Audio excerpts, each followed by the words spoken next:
लोकसभा मतदान केंद्रामध्ये 73ने वाढ होणार आहे, अशी माहिती जिल्हा प्रशासनाच्या वतीने देण्यात आली आहे.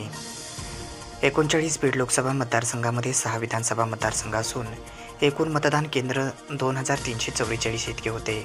आता यामध्ये 73ने वाढ हे मतदान केंद्र आता 2416 इतके होतील, अशी माहिती बीड जिल्हा प्रशासनाच्या वतीने प्रसिद्धी पत्रकाच्या माध्यमातून आज रविवार दिनांक 21 जुलै रोजी दुपारी 12 वाजता दिली आहे. विधानसभा मतदारसंघ 288, गेवराई मूळ मतदान केंद्राची संख्या 397, प्रस्तावित नवीन मतदान केंद्र 7, प्रस्तावित एकूण मतदान केंद्राची संख्या 404 आहे.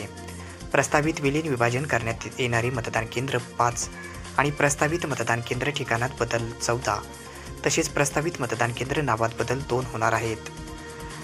यासह माजलगाव, बीड, आष्टी यासह सर्व मतदारसंघामध्ये हे बदल झाले आहेत. त्यामुळे बीड लोकसभा मतदान केंद्रामध्ये 73ने वाढ झाली असून अशी माहिती जिल्हा प्रशासनाच्या वतीने प्रसिद्धी पत्रकाच्या माध्यमातून दिली आहे.